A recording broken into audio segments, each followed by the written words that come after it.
por traumatismo. Después tenemos por extensión focos infecciosos que estén continuos, casi siempre el oído medio, las mastoides, también los senos paranasales en menor medida, y de diseminación hematógena, que serán los más raros. En este caso 1 tenemos un paciente que tiene fiebre, una semana de evolución, cefalea sin mejoría a pesar de la analgesia. ¿Qué le están viendo por acá? ¿Qué está señalando la flecha? Líquido. ¿Cómo?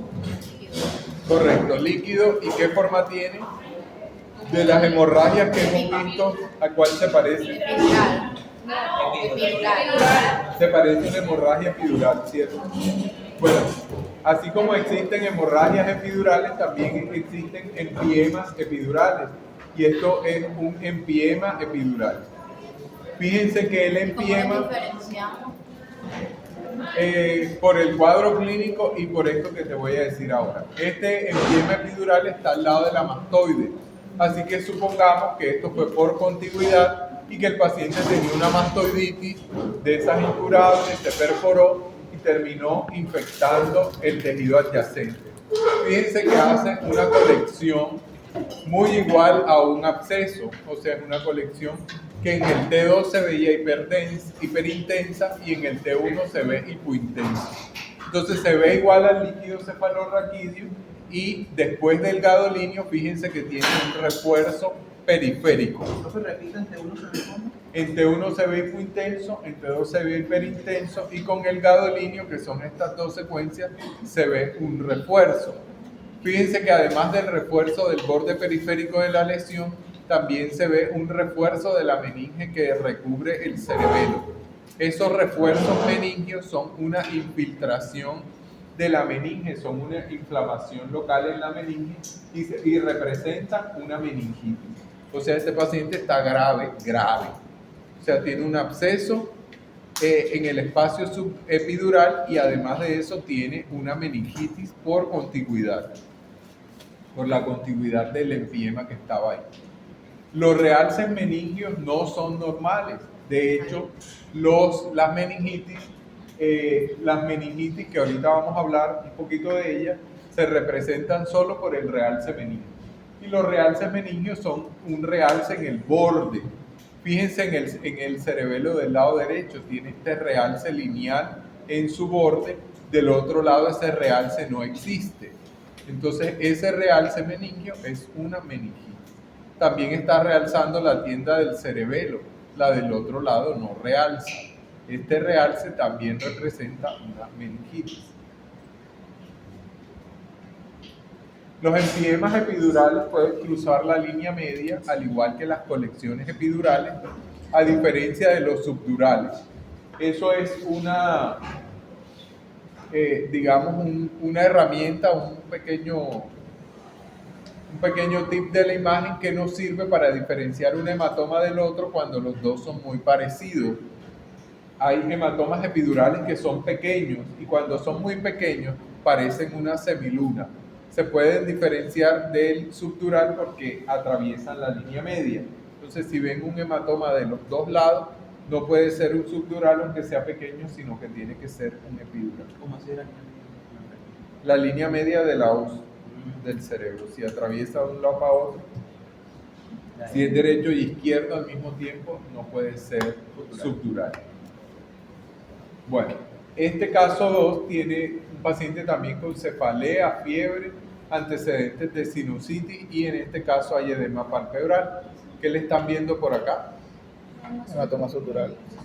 Una colección subdural, en este caso sería más parecido a un higroma que a un hematoma porque esto es una tomografía y se ve completamente hipodenso, ¿cierto? Es una colección subdural, pero tiene un realce meningio a su alrededor. Fíjense que esto es una tomografía con contraste y ahí vemos vasitos con contraste y vemos el realce meningio incompleto al lado de la colección subdural. Esto es un empiema subdural. La verdad que son difíciles de encontrar, casi nunca salen en los parciales porque no llegan casos así. Pero bueno, ocurren y de vez en cuando han aparecido. Creo que he visto uno el año pasado tal vez. Aquí está nuevamente el mismo empiema subdural, también laminar, con un realce meningio. Fíjense que al lado, o bueno, en el mismo paciente, en la región frontal, pero más alta del lado derecho, vemos un área, ¿cómo se ve esto? Hipodensa. Un área hipodensa. ¿A qué se parece? A un edema.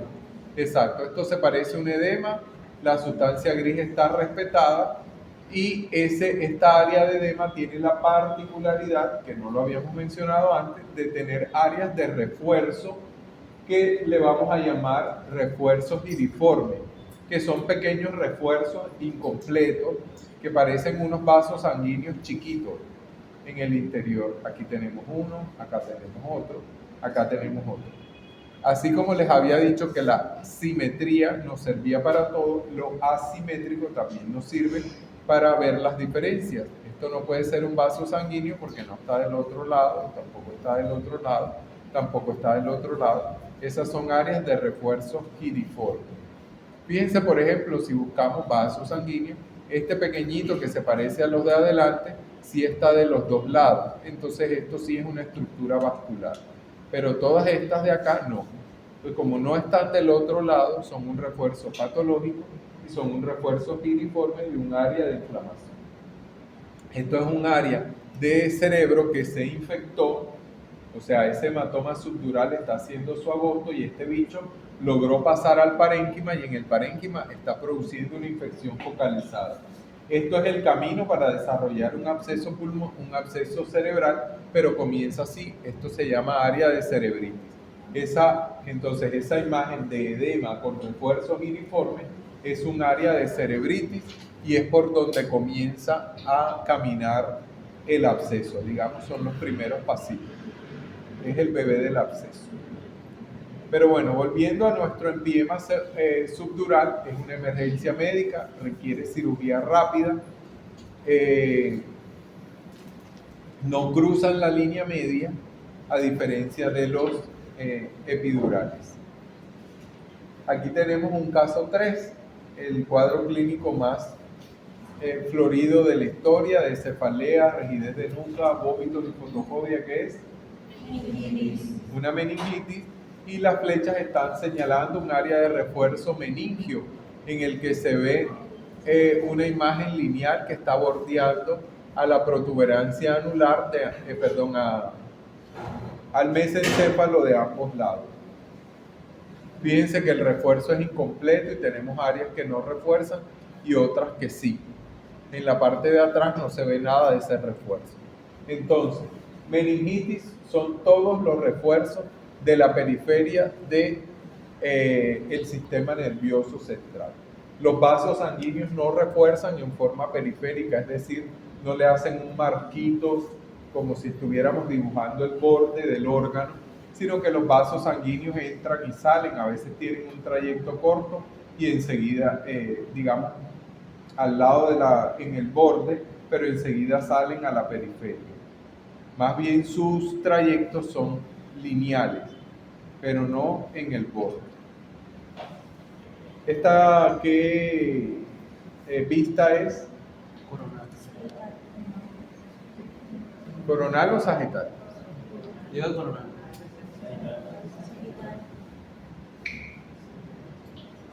Sagitales, Acá está en la mano. sagital, coronales, ganaron los coronales. Esto es una vista coronal. Fíjense que están los dos ventrículos de frente. La vista sagital daría el cuerpo calloso como completo. El cuerpo calloso aquí nada más se ve esta parte, que es casi imperceptible. Bueno, estamos viendo qué secuencia. Eso es, ese es T1. ¿Y la del otro lado? T2. Ah, no, T2, T1, T2. No.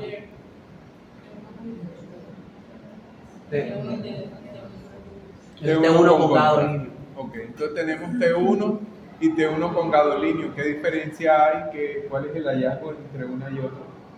El reforzamiento de la meningitis. No te hagas el que sabes que yo escuché. Pero si ahí se ve eso, usted lo acaba de Hay decir. real semeningo. Sabrosazo. Real semeningo. Bueno, entonces vemos un realce meningio grueso de todo el borde de la masa encefálica que es visible en la imagen. Este refuerzo grueso significa, por supuesto, un área de meningitis. El refuerzo meningio también puede estar alrededor de los ventrículos laterales. En este caso, la meningitis se llama ventriculitis, pero pues es una meningitis al final. Entonces, las flechas azules están señalando todo el realce meningio alrededor de los ventrículos laterales. La secuencia que tenemos acá, ¿de qué es? La de la flecha verde. De dos flares. Es secuencia de Flair, y el Flair está señalando un poquito del engrosamiento de la sustancia blanca periventricular en la parte posterior. El Flair tiene la característica de que la sustancia blanca periventricular tiene como una hiperintensidad de señal lineal, es pequeña. La flecha está señalando el engrosamiento de esa hiperintensidad de señal normal. Entonces es como que está diciendo acá hay un área inflamatoria que es más gruesa que el resto de la sustancia blanca periventricular. Bueno, la mayoría de los pacientes con meningitis tienen estudios normales, o sea, realmente, aunque esté muy patológico y el paciente esté descerebrado, con deterioro del sensorio febril que no se le baja, el citoquímico del líquido cefalorraquídeo dio patológico, ya aislaron el bicho, la resonancia sigue viéndose normal.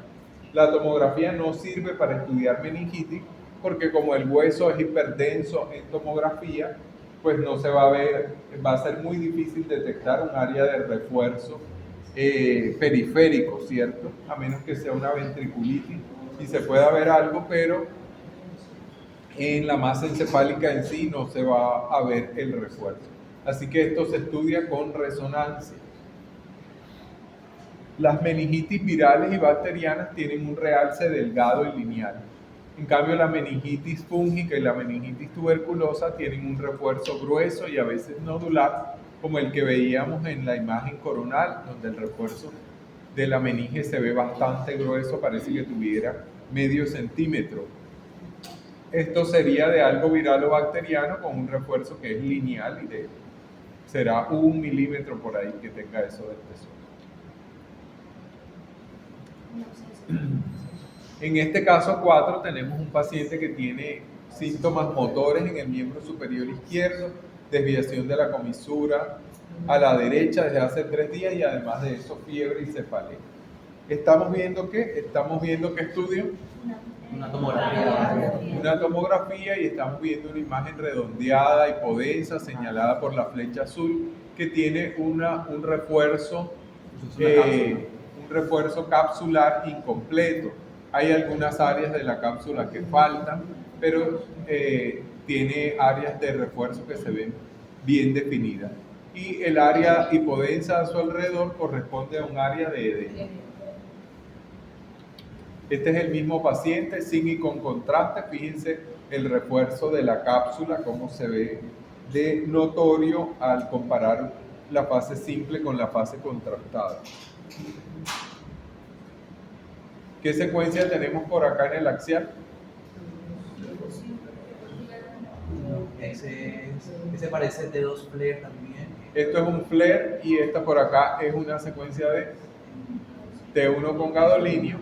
Entonces, bueno, estamos viendo también una colección infecciosa en el T2 flare. La verdad es que se ve simplemente como una imagen nodular rodeada de un área de edema perilesional. Con el flare no podíamos llamarle a eso tumor, sino simplemente un nódulo, una masa que está ahí, y habría que ver las demás secuencias para ver de qué se trata. En el T1 sí se nota que es una colección hipointensa, que tiene un realce en anillo completo, y eso ya es completamente sugestivo de que sea un absceso. Entonces el absceso cerebral se diagnostica con el T1 con gadolinio. Cuando vemos este realce en anillo completo, eso es solo de los abscesos. ¿Hay tumores que realcen así? No. hay metástasis que realcen así, pero tumores no. La primaria. Primarios no. Aquí tenemos un absceso igual que el otro, pero pues más pequeño, de menor tamaño. También se ve una colección, también rodeada de edema perilesional, con una cápsula que ya es visible en la secuencia simple. Después de administrado el gadolíneo, tiene un realce en anillo completo, y esta es una característica de los abscesos maduros, o sea, de los abscesos ya bien formados, a diferencia del otro que mostraba un realce de la cápsula incompleta, que es propio de los abscesos que todavía están en formación.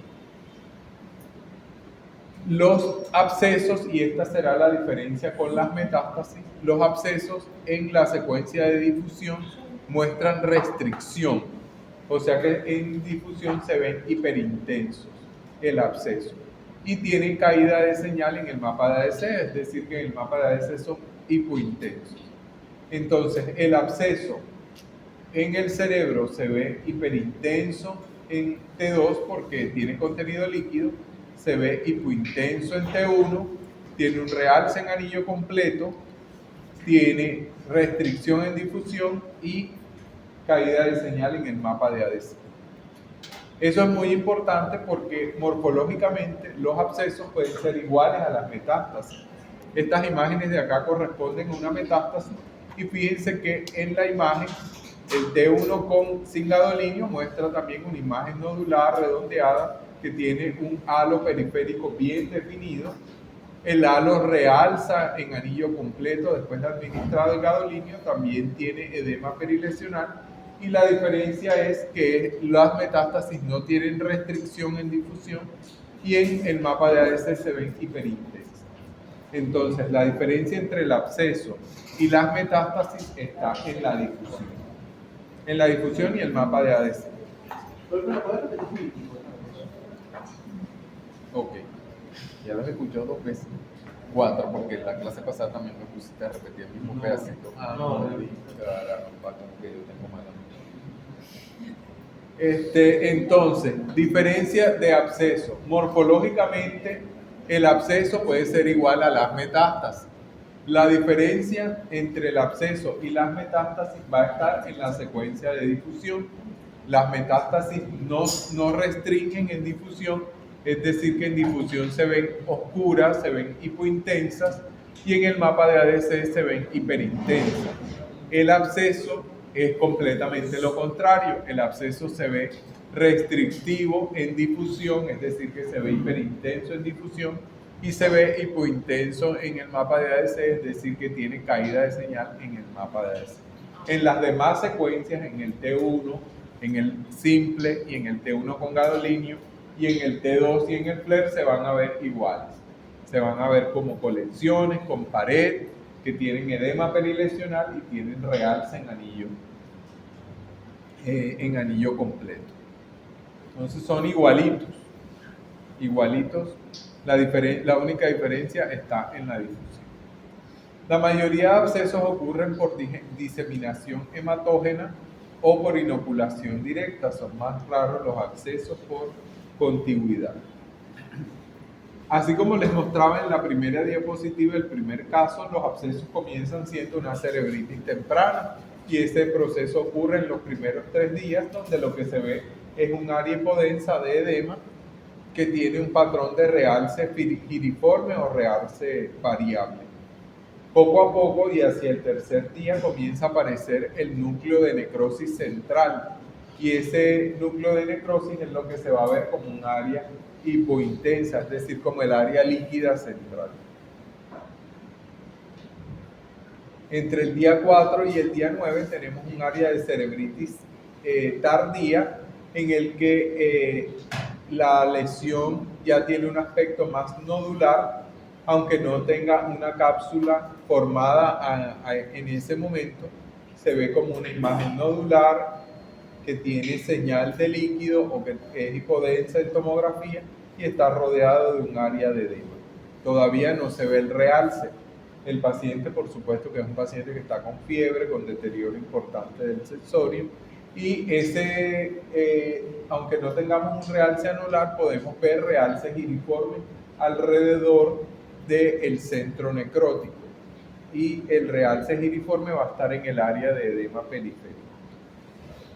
En el absceso temprano, pues el núcleo abscedado ya se ve mejor definido y podemos tener un realce capsular incompleto que es por parte.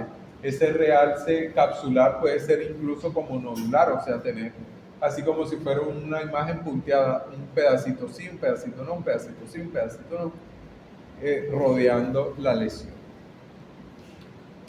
Después del día 14 ya tenemos la cápsula formada y entonces se ve un absceso como lo estábamos mostrando, bien definido, ya bien demarcado, con todas sus características.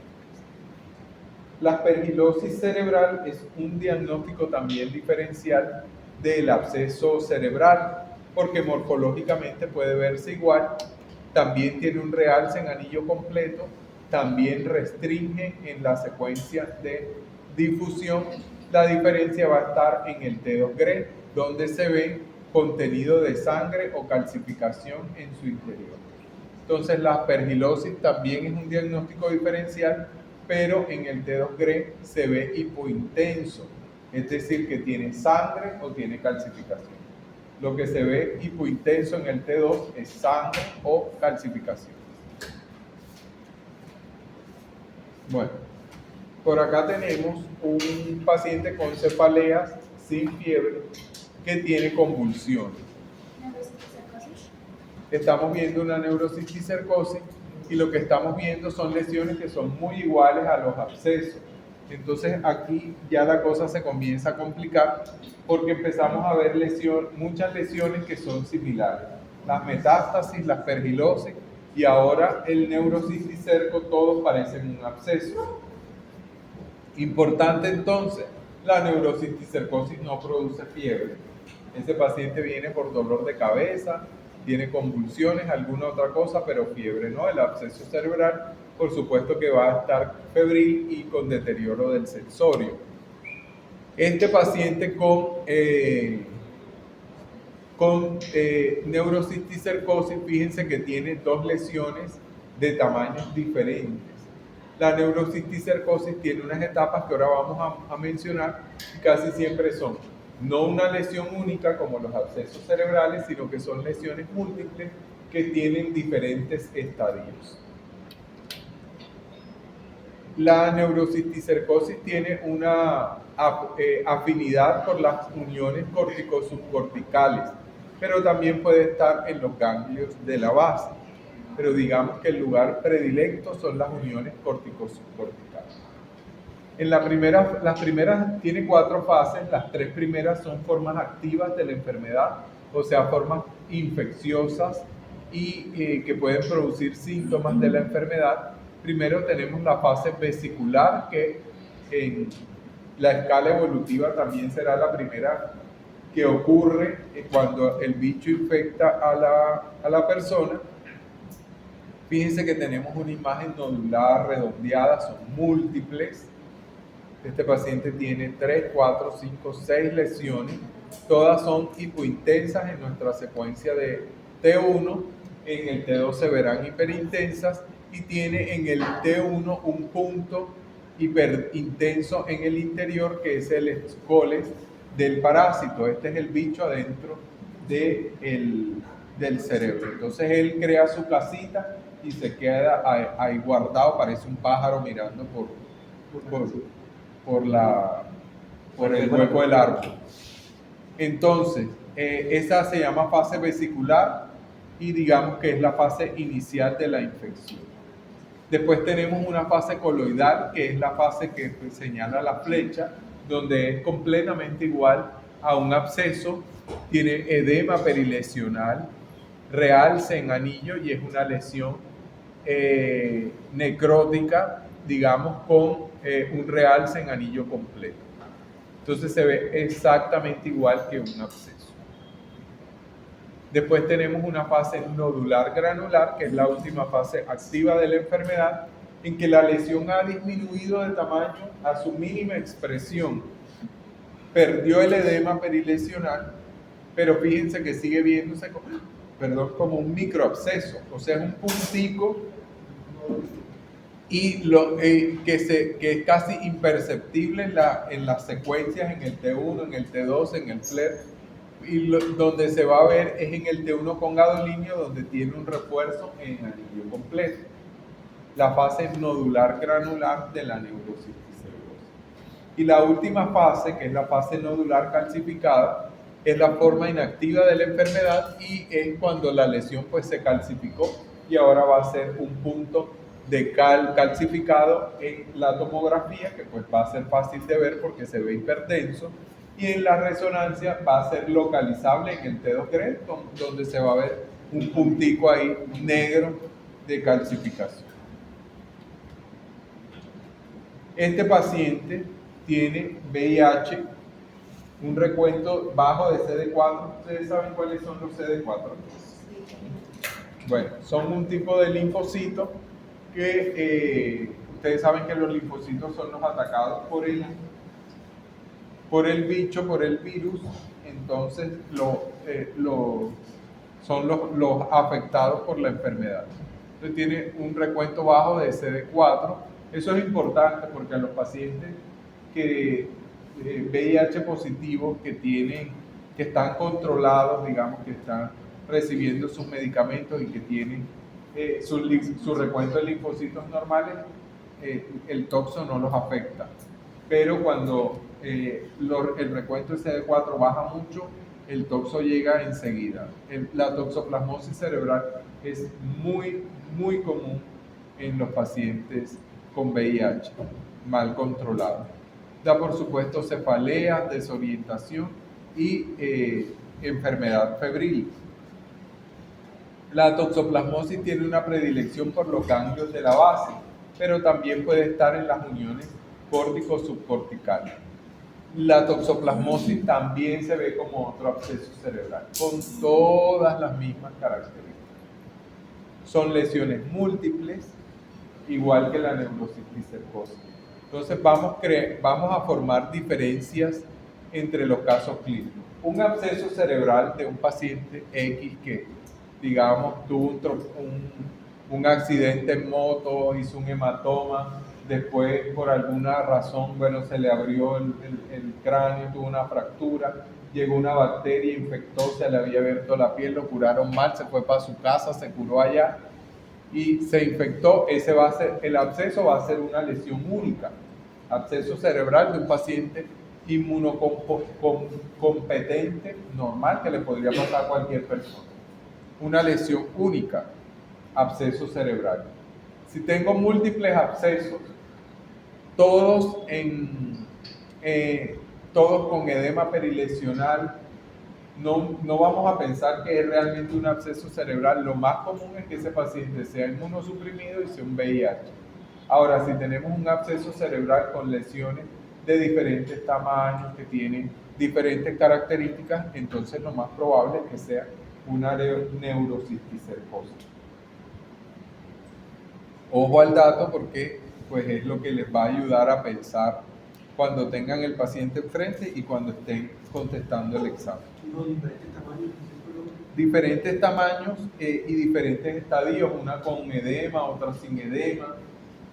Entonces ahí pensamos en la neurocisticercosis. Ahora, en cuanto a la ubicación, la neurocisticercosis tiene más predilección por la periferia, por las uniones córtico-subcorticales, y la toxoplasmosis es más de los ganglios de la base. Pero ambas pueden estar en el lugar contrario, o sea, el neurocisticerco también puede afectar ganglios de la base y el toxoplasma también puede estar en las uniones córtico-subcorticales.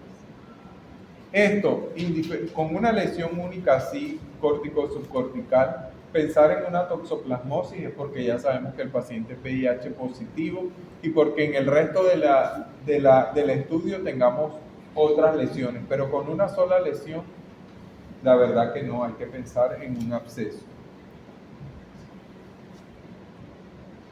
Entonces, esto sí es más típico de una toxoplasmosis. Fíjense que tenemos dos lesiones iguales a un absceso, con realce anular, una con un realce moteado incompleto periférico y una con un realce capsular completo. Entonces son lesiones en diferentes estadios de evolución de un absceso pulmonar, de un absceso cerebral, no con el absceso pulmonar, de un absceso cerebral. Digamos, este es un absceso temprano y este ya es un absceso maduro, pero los dos son abscesos con edema perilesional, con efecto de masa. Bueno, por acá tenemos un paciente con fiebre, convulsiones, deterioro neurológico y cefalea. ¿Qué estamos viendo en la imagen? Un edema. Un área de edema. Exacto. Entonces tenemos sustancia gris respetada, no vayan a mencionar eso como una isquemia. Es una encefalitis viral. Las encefalitis virales casi todas son causadas por el virus del herpes simple, aunque también hay otros virus. Y las encefalitis virales se ven como áreas de edema. Áreas de edema en el contexto clínico de un paciente que tiene un deterioro del sensorio y que además está febril. Las encefalitis virales matan gente. Entonces es un diagnóstico que no se nos puede pasar por alto. Las encefalitis virales en su expresión patológica son lesiones bilaterales, pero asimétricas. Entonces tenemos áreas de edema en el hemisferio cerebral derecho, en el izquierdo también pueden ser cerebelosas, también pueden estar en la línea media, es decir, afectar el bulbo raquídeo, la protuberancia y el mesencéfalo. Por acá tenemos un área de edema en la región temporal del lado derecho. Más áreas de edema, fíjense que esas áreas de edema que se ven bien en el FLAIR, porque se ven bien hiperintensas en secuencia de FLAIR, se ven restrictivas en secuencias de difusión. El FLAIR es el lugar, es la secuencia para buscar el edema. No hay otra secuencia donde vaya a ser más visible. Esto no va a tener un realce, así que el T1 y el T1 con gadolinio no sirven mucho. Y en el T2, donde el líquido es igual hiperintenso, las áreas de edema no realzan tan bien como en el T2, la secuencia de FLAIR, donde todo lo demás es oscuro y el edema es lo único que se va a ver brillante.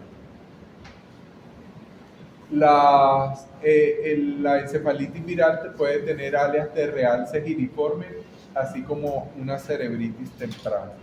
Pero bueno, el paciente va a tener lesiones bilaterales y simétricas. Por acá, ¿qué lesión tenemos?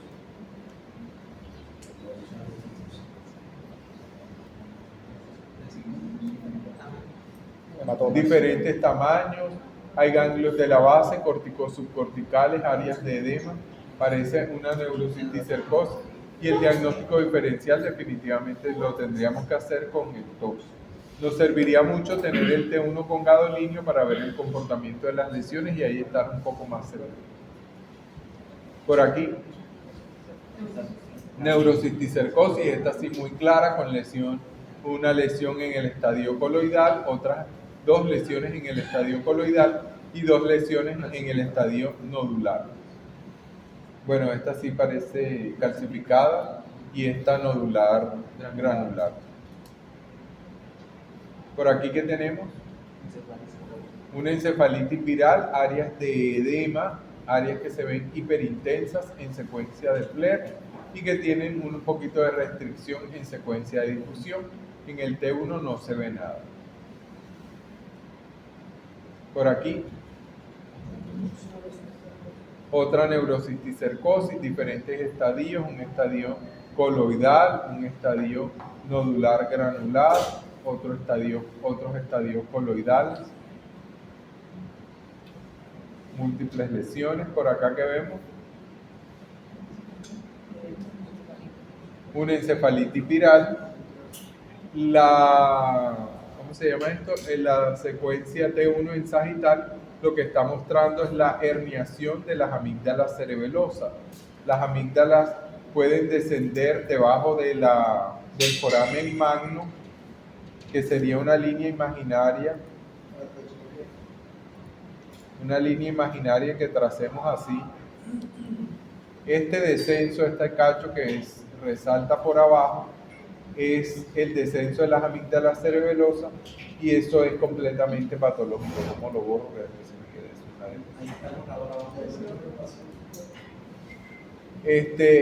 Eso significa que ese edema está produciendo esa herniación y el paciente tiene un riesgo de vida. Por acá tenemos, ¿qué cosa estamos viendo?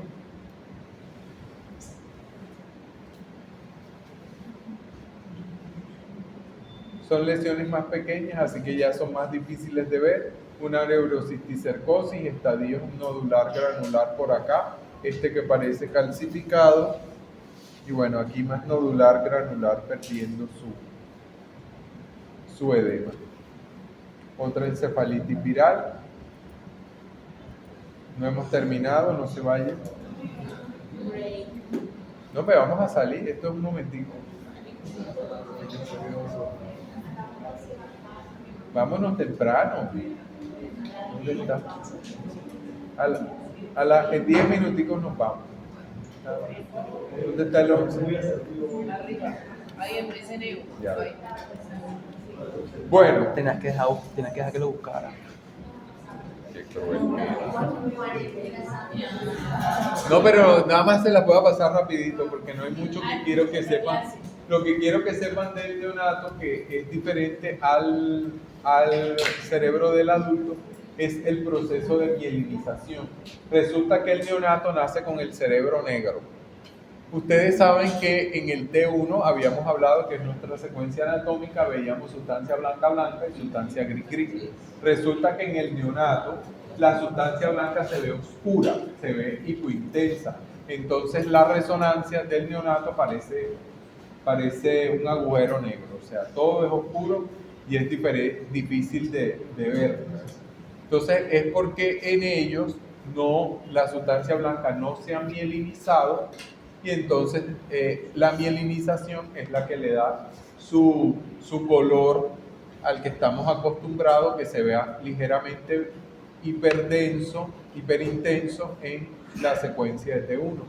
Fíjense que este recién nacido tiene o sea, no se diferencia la sustancia gris de la blanca en la secuencia de T1, que es donde deberíamos diferenciarla mejor.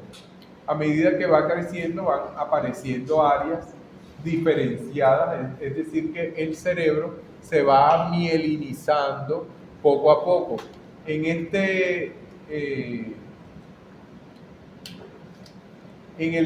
cerebro, entre los 3 y los 4 meses, fíjense que ya hay una hiperintensidad de señal normal de la sustancia blanca, un poquito periventricular, ¿cierto? Ya se ve un poquito de sustancia blanca profunda. Entonces ahí ya comenzó el proceso de mielinización. Y hay unos pequeños espacios de sustancia blanca subcorticales que tenemos en diferentes lugares. Bueno, después ahí el texto dice dónde exactamente están, pero la idea real de mencionarles esto es que sepan que el bebé va mielinizando su sustancia blanca a medida que crece. No se los voy a preguntar, esto es solo cultura general. Entre los 7 meses y los 2 años ya se ve la sustancia blanca como formada, y el año ya se ve la sustancia blanca como formada, como que ya tiene forma, pero se ve delgadita. Y a partir de los 2 años, el cerebro ya se ve como el cerebro del adulto. Entre los 15 y 18 meses ya tenemos un cerebro bien formado. Entonces es un proceso paulatino que va a ir formándose de poco a poco.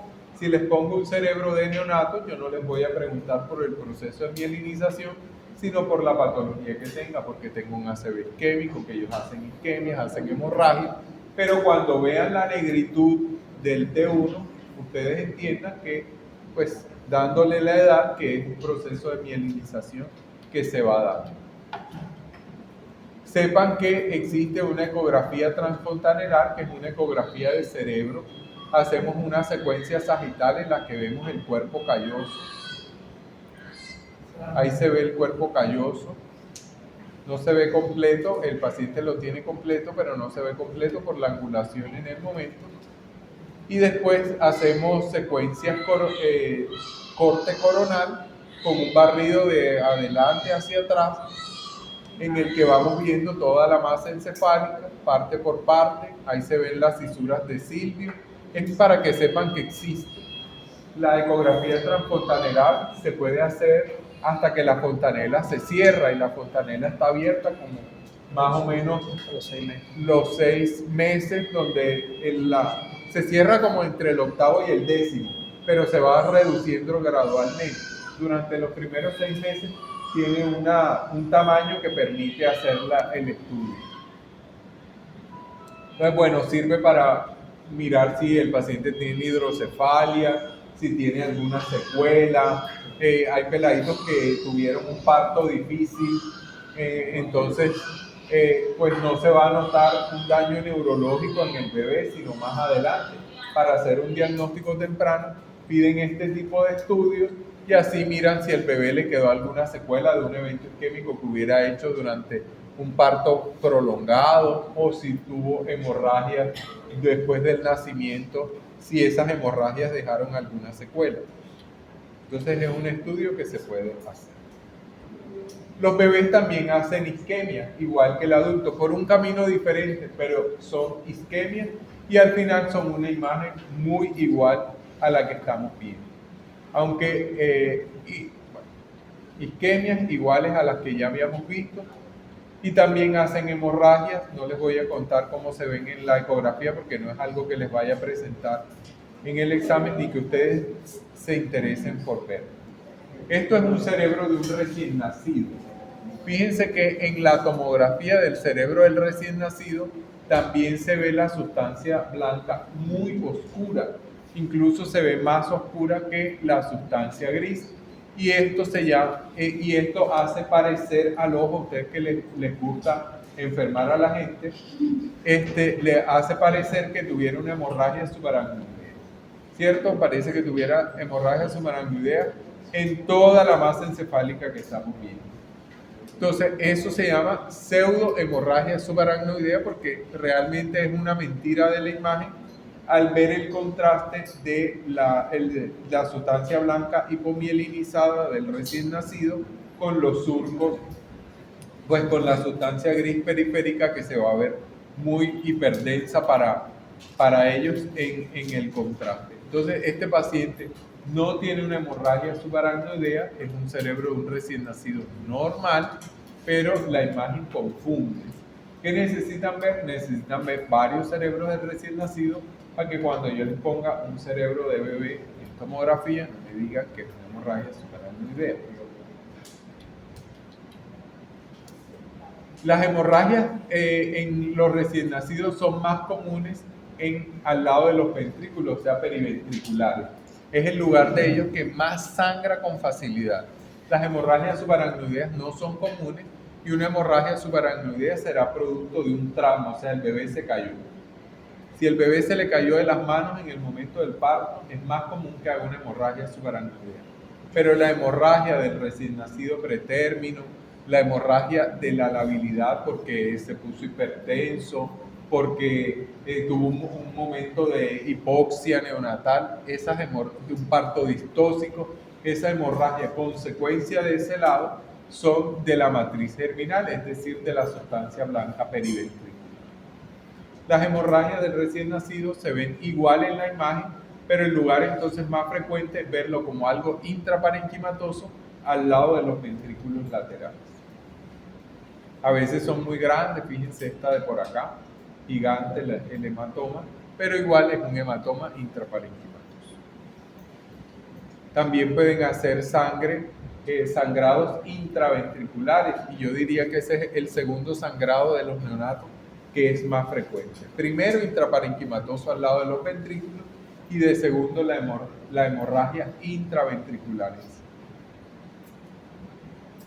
Otro foco ahí hemorrágico intraparenquimatoso. Como hacen hemorragias y hacen hipoxia y hacen eventos isquémicos, también hacen secuelas y la secuela se va a ver igual que la secuela que habíamos descrito para el adulto.